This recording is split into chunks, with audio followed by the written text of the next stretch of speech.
¿Qué tal? Muy buenas noches, Dios les bendiga. Un gusto volver a saludarles nuevamente aquí en el canal de Compartir su Palabra, donde nos enfocamos precisamente a esa acción, a estar señalando pues todo lo que Dios emite a través de su palabra. La palabra hay que recordar cómo lo vimos la semana anterior, siempre viene con fruto, nunca regresa vacía. Y bueno, pues entonces aquí un gusto nuevamente estar con ustedes, estar compartiendo la palabra de Dios y pues vamos a comenzar. Muchas gracias, Padre, por permitirnos estar una semana más y un día más. Es muy importante que no demos por hecho que mañana vamos a estar o que va a pasar alguna cosa, y siempre hay que sujetarnos a tu voluntad porque esta es buena, es agradable, es perfecta, porque tu voluntad siempre nos guía por el mejor camino aunque pensemos lo contrario. Te pido, Padre, que nos ayudes a comprender esa voluntad tuya, así lo determinas. Enséñanos a estar atentos para saber por qué pasan las cosas. Enséñanos por qué tenemos esas batallas, esos problemas, qué es lo que quieres que trabajemos nosotros, de qué manera estás solicitando que hagamos las cosas. Enséñanos a servirte como tú lo estás buscando, con todo el corazón y toda la disposición. Primeramente, servirte a ti y después a quienes nos brindan el sustento, quienes son nuestras autoridades, y obviamente siempre apegándose dentro de lo bíblico. Te pido también que nos ayudes a comprender tu grandeza un poco más, a comprender tu magnificencia, a que siempre estemos visualizando pues que tú eres el Rey de Reyes, el Señor de Señores, el principio y el fin. Eres el Altísimo, y no menospreciar eso. Enséñanos a entender cada vez que pecamos, que estamos también haciendo esto en contra de Cristo, quien se sacrificó por las personas que en él están creyendo, para que así evitemos estar cayendo en esas situaciones, en esa tentación en la que estemos batallando. Ayúdanos para no caer en este tipo de tentaciones ni en ninguna otra. Tú sabes de dónde batallamos, tú sabes qué es lo que nos hace falta, y te doy gracias porque en tu palabra señalas que eres el alfarero y la obra que iniciaste la vas a terminar. Así que muchas gracias, y te pido también que nos brindes entendimiento a mí para exponer este tema, para compartirlo, para predicar, y a quienes escuchen para que lo apliquen en sus vidas y que todos juntos lo apliquemos correctamente y podamos ser testimonio para que más gente sea también aportada por tu palabra y que tú llegues a sus corazones. Te lo pedimos en el nombre del Padre, del Hijo y del Espíritu Santo. Gracias por todo. Amén y amén. Y bueno, pues vámonos a Isaías capítulo 66 y comenzamos desde el versículo 1. Isaías 66, 1. Una vez que tenemos el versículo indicado, vamos a leer. Dice así: Jehová dijo así: El cielo es mi trono y la tierra estrado de mis pies. ¿Dónde está la casa que me habréis de edificar y dónde está el lugar de mi reposo? Pregunta. Aquí sabemos en dónde se encuentra el lugar del reposo, donde Dios permanece. ¿Dónde se encuentra ese lugar donde Dios está? Si antes tenemos, por ejemplo, el tabernáculo, ahorita el Espíritu Santo donde mora. Se supone, y digo se supone porque pues hay muchas personas que consideran así cuando no es cierto. Hay mucha gente que lo sabe correctamente, el Espíritu Santo mora en los corazones, pero debemos demostrar el fruto del arrepentimiento, el fruto del Espíritu Santo. No se trata de sentirnos bendecidos, no se trata de sentir necesariamente la paz interior, de que nos vaya bien. Tenemos una serie de frutos que, bueno, un fruto que tenemos que tomar en cuenta.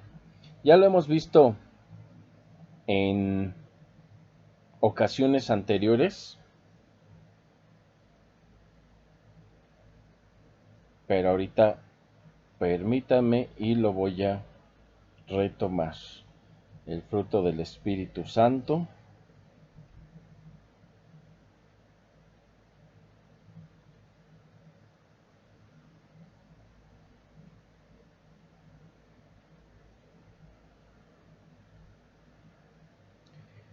Dice así en Gálatas capítulo 5 versículo 22. El fruto del Espíritu Santo es amor, gozo, paz, paciencia, benignidad, bondad, fe, mansedumbre, templanza. Y bueno, pues son algunas características que demuestran que Dios está en el corazón de las personas. Si no existe este tipo de características y otras más que también hemos visto y veremos después, si no hay algunas de estas características, obviamente no podemos considerar a la persona como salva, como que ha nacido de nuevo, como que Dios está en su corazón. Así que no se trata simplemente de sentirse bonito, de llorar, no se trata de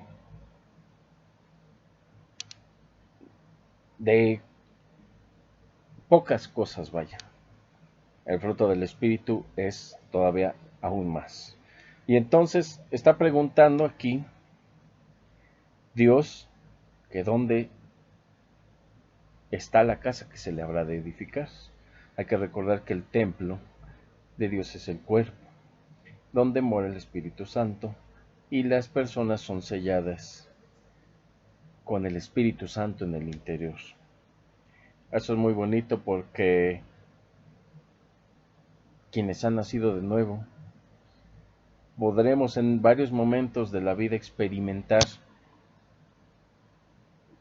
o pensar más bien que Dios no está con nosotros, pero siempre está ahí, más cerca de lo que uno piensa, porque nosotros dentro de nuestra condición humana podemos imaginarnos que Dios está en el cielo, que Dios está arriba, en todas partes, como dicen, y sí, o sea, Dios tiene conciencia de todo, no quiere decir que esté adentro de cada cosa necesariamente, pero sí, Dios se encuentra en todo lugar. Pero cuando nos ponemos a pensar, Dios está en el interior de quienes nacen de nuevo, eso es más bonito, porque tenemos problemas y pensamos, ¿por qué me has abandonado, Dios mío? Y tenemos situaciones diferentes y pensamos, es que yo no sé entonces si he nacido de nuevo o si solo creía que nací de nuevo. Y entonces nos ponemos a pensar muchas cosas que realmente no, pues no son así. El Espíritu Santo mora en las personas nacidas de nuevo, en los corazones, y a diferencia de otras formas de interpretación de la palabra, pues hay gente que piensa que el Espíritu Santo se va y llega y se va y llega, pero como señala Edgar Escobar, que un hermano crea eso no le hace caer en herejías. Entonces, hay muchas situaciones por las cuales se puede caer en herejías, pero no una de estas de creer que se puede ser salvo o no se puede ser, no nos aleja de la hermandad en Cristo. Así que, continuemos. Mi mano hizo todas estas cosas y así todas estas cosas fueron. Estamos en el versículo 2, Isaías 66. Dice Jehová, pero miraré a aquel que es pobre y humilde de espíritu y que tiembla a mi palabra. Dios se fija en las personas humildes, en las personas pobres, en las personas necesitadas, porque como señala Cristo también en la palabra, Cristo fue enviado para quien lo necesitaba, y obviamente todos lo necesitamos, si queremos estar con Él, si queremos estar lejos de ese castigo eterno, y obviamente no por el interés de no caer en el infierno, porque eso también nos llevaría pues a este mismo sitio. Quien está siguiendo a Dios para evitar el infierno, es posible en primera que no lo haga por amor a Dios, que sea más por interés, y en segunda, pues que vaya para allá, para el infierno. Pero bueno, todos necesitamos de Dios, todos necesitamos de Cristo, pero fue enviado para quienes están en ese reconocimiento, señalando que no es suficiente con nuestras propias fuerzas, que nos humillamos ante Él. A eso se refiere la palabra humilde. La palabra humilde es humillar. Y nos enseñan que no hay que dejarnos, que no hay que dejar que nos pasen por encima, que hay que vengarse de las personas, que podemos desearle el mal a la gente o hacerlo para que se lleven su merecido. Pero hay que recordar que dentro de las enseñanzas de Cristo es amar al prójimo, amar a los enemigos lo incluye, bendecir al que maldice. Y esto es muy importante porque alguien nos hace algo, ya estamos diciéndole o pensando muchas cosas dañinas de esa persona. Pero como dice Juan Manuel Vaz, Dios quiere que aprenda humildad y me pone personas que me enseñan que lo que sé no es suficiente, que lo que hago no, para que no me sienta más valioso que los demás, por ejemplo. Estoy parafraseando lo que señala. Y en otra dice, me pone con personas impacientes para trabajar mi paciencia.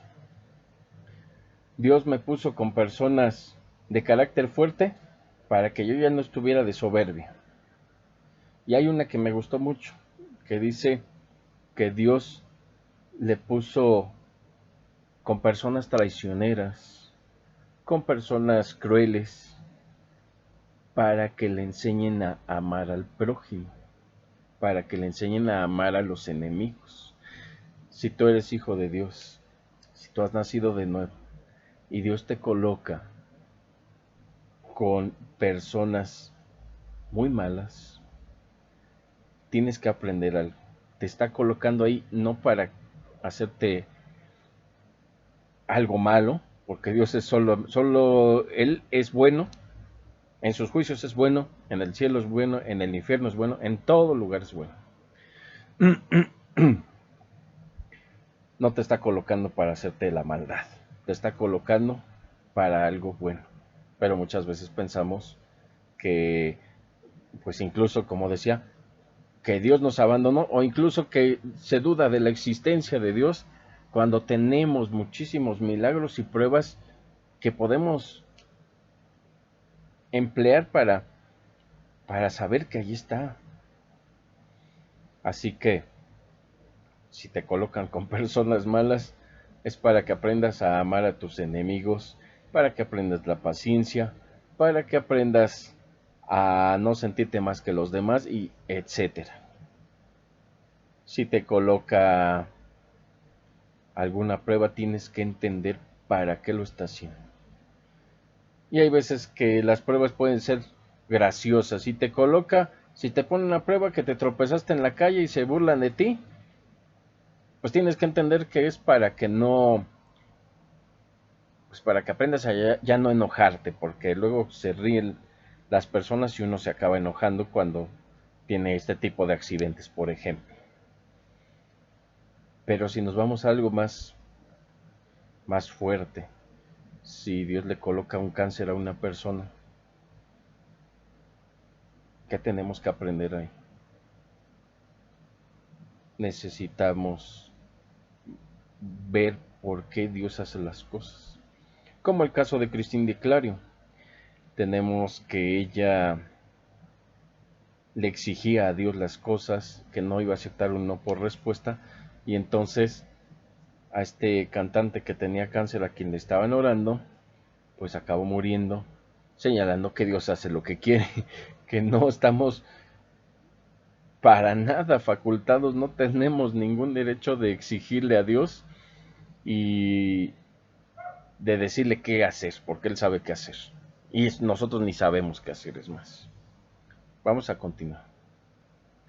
El que sacrifica bueyes como si matase un hombre, el que sacrifica oveja como si degollase un perro, el que hace ofrenda como si ofreciese sangre de cerdo, el que quema incienso como si bendijese a un ídolo, y porque escogieron sus propios caminos, su alma amó sus abominaciones. Hay veces que si por dentro estamos mal y por fuera hacemos cosas malas, ¿de qué sirve? ¿De qué sirve esa gente que en sus religiones va a las misas o a los cultos si se salen a hacer lo mismo? No sirve de nada. ¿De qué sirve esa gente que hace una obra buena y 10 obras malas? ¿Realmente eso hace un hijo de Dios? Hay que reflexionar antes de ser jalados por la tentación, si realmente eso lo hace un hijo de Dios, antes de caer en algún pecado. Y en segundo lugar, ¿a quiénes puede afectar? Porque con una simple mentira estás afectando una vida, con el adulterio estás afectando a familias completas. Hay que pensar. Oíd palabra de Jehová en el 5. Perdón, en el 4. También yo escogeré para ellos escarnios y traeré sobre ellos lo que temieron, porque llamé y nadie respondió. Hablé y no oyeron, sino que hicieron lo malo delante de mis ojos y escogieron lo que me desagrada. Escogieron, había una elección y eligieron la mala. Y muchas veces, despegados de Dios, lo único que vamos a hacer son cosas absurdas, cosas tontas. Por eso siempre hay que estar tomados de su mano. 5. Oíd palabra de Jehová, vosotros los que tembláis a su palabra, vuestros hermanos que os aborrecen y os echan fuera por causa de mi nombre, dijeron, Jehová sea glorificado, pero él se mostrará para alegría vuestra y ellos serán confundidos. ¿De qué sirve que aborrezcas al hermano? ¿De qué sirve que aborrezcas a las personas que representan el prójimo, a los demás? ¿Y de qué sirve, como dije, que hagas una buena cosa y 10 malas? Lamentablemente hay muchas personas que tienen un, una larga, una eternidad determinada para el juicio en el infierno y ellos piensan que van a ir derechito al cielo cuando no es así. Eso es muy lamentable y hay que orar por esas personas también, por las que piensan que están haciendo lo que Cristo quiere que se haga, cuando están realizando otra cosa, están haciendo algo contrario a lo que Dios determina. 6. Voz de alboroto de la ciudad, voz del templo, voz de Jehová que da el pago a sus enemigos.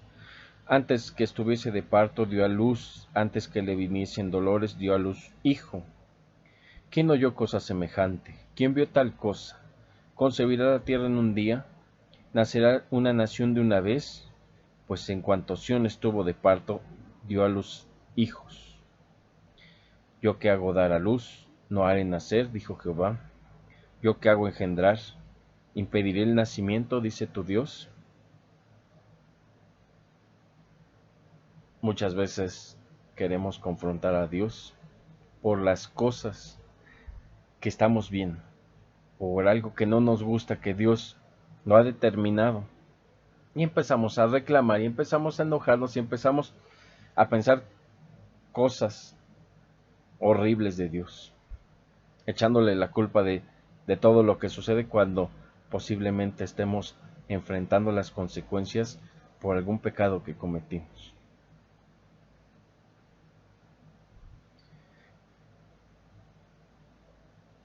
10. Alegraos con Jerusalén y gozaos con ella todos los que la amáis, llenaos con ella de gozo todos los que os enlutáis por ella, para que maméis y os saciéis de los pechos de sus consolaciones, para que bebáis y os deleitéis con el resplandor de su gloria.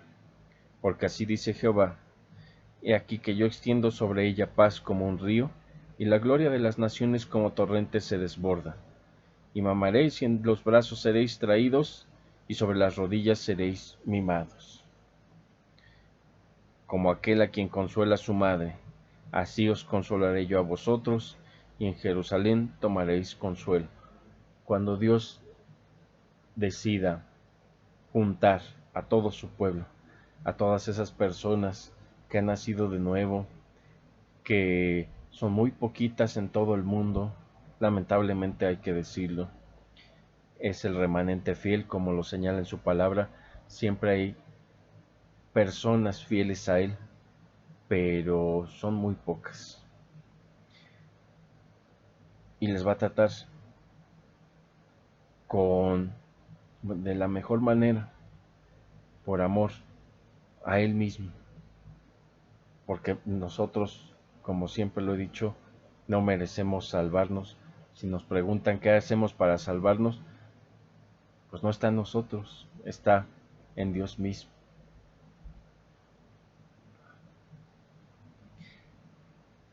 Y veréis y se alegrará vuestro corazón y vuestros huesos reverdecerán como la hierba. Y la mano de Jehová para con sus siervos será conocida, y se enojará contra sus enemigos. Porque aquí que Jehová vendrá con fuego y sus carros con torbellino para descargar su ira con furor y su reprensión con llama de fuego.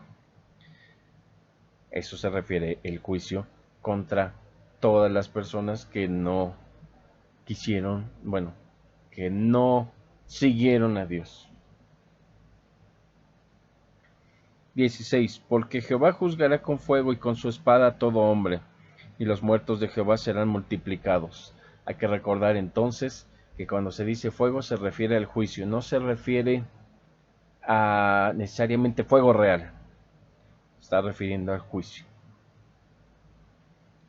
Los que se santifican y los que se purifican en los huertos unos tras otros, los que comen carne de cerdo y abominación y ratón, juntamente serán talados, dice Jehová, o sea, los desobedientes. Porque yo conozco sus obras y sus pensamientos. Tiempo vendrá para juntar a todas las naciones y lenguas, y vendrán y verán mi gloria. Para quienes dicen que Israel es la nación de Israel como tal, los descendientes de Jacob como tal, hay que recordar este versículo que señala que él va a juntar a todas las naciones. No dice a la nación de Israel, no dice a todos los de mi nación de Israel, refiriéndose al étnico, por ejemplo. Se refiere a esa pequeña población que realmente tiene a Dios en su corazón, y siempre va a ser minoría, siempre va a ser pequeña, pero Dios va a dar el juicio a quienes no estaban ahí, a esa gran mayoría. Y precisamente hay unos análisis bíblicos en que todo lo que, bueno, en que cuando sea el momento, Dios va a renovar esta tierra y aquí vamos a permanecer. Y entonces esos análisis pues están muy bien fundamentados. Y pondré entre ellos señal en el 19, y enviaré de los escapados de ellos a las naciones en el 20, y traerán a todos vuestros hermanos entre todas las naciones por ofrenda a Jehová. 21. Y tomaré también de ellos para sacerdotes y levitas.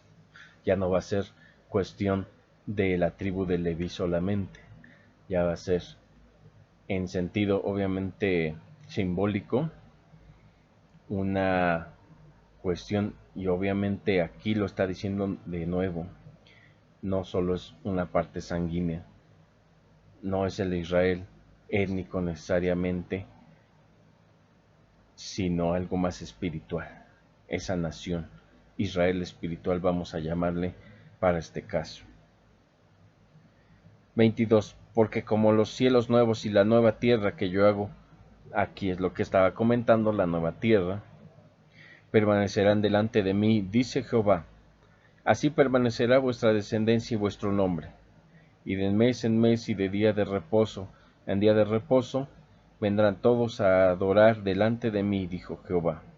Y saldrán y verán los cadáveres de los hombres que se rebelaron contra mí, porque su gusano nunca morirá, ni su fuego nunca se apagará, y serán abominables a todo hombre. No es un gusano real, porque muchas personas piensan y se van con todo lo que está diciendo literalmente. Si habla de fuego, que se van a quemar. Si hablan de gusano, que se van a gusanar. Hay que recordar, se está hablando de un juicio. Sería pues muy difícil especificar cuáles son los castigos o cuál es el juicio dentro del infierno, pero es muy fácil saber que va a haber juicio, que va a ser eterno, que va a ser horrible. Y como estaba señalando Edgar Escobar en su análisis sobre el infierno, va a ser horrible hasta el lugar más tranquilo del infierno, va a ser horrible. Y las personas van a ser más malas de lo que son ahorita. Ahorita no son tan malas y podrían pensar que hay mucha maldad en la gente. Sí hay maldad, en todos la hay, todos la tenemos, pero van a superar este tipo de maldades en muchas situaciones más. Va a ser horrible. Esto no lo hago para generar miedo, no lo hago para generar preocupación. Se predica esto para arrepentimiento, para prevenir, para hacer lo que Dios dice en su palabra y dejar de estar pecando, dejar de hacer el mal, acercarnos a Él. No es como que ya está escrito y que si no te sientes nacido de nuevo así te vas a quedar. Dios tiene muchas maneras misteriosas, inexplicables, pero hace las cosas, hace lo que quiere y tenemos que sujetarnos a su voluntad. Muy importante todo eso. Vamos a orar para concluir agradeciendo la palabra que hemos compartido, que Dios ha puesto en este momento para poder difundirla correctamente y que así haya sido. Espero que Dios así lo haya apreciado, también tomado en cuenta. Muchas gracias, Padre, por esta palabra. Te pido que la llevemos en nuestros corazones, que la llevemos a las acciones, que seamos hacedores de tu palabra y de todo lo que hemos aprendido, que intensifiquemos la oración, oremos sin cesar, que estemos instruyendo con la palabra, que estemos también dando evidencia de esa fe a través de las buenas obras y que sigamos perseverando, estudiando, siendo testimonio, congregándonos. Si no lo hacemos, busca un lugar, ayúdanos más bien a buscar un lugar de sana doctrina para estar ahí. Te pido entonces, Padre, que llevemos esta palabra en nuestros corazones, te llevemos a ti en nuestro corazón. Pongo en tus manos la salud, el trabajo, los hogares, las familias, la paz de las personas. Pongo la vida espiritual en tus manos y que les protejas también. Te doy muchas gracias por todo. En el nombre del Padre, del Hijo y del Espíritu Santo. Amén y amén. Dios les bendiga y les guarde. Y si es su voluntad, la próxima semana aquí estaremos para compartir nuevamente su palabra. Hasta luego.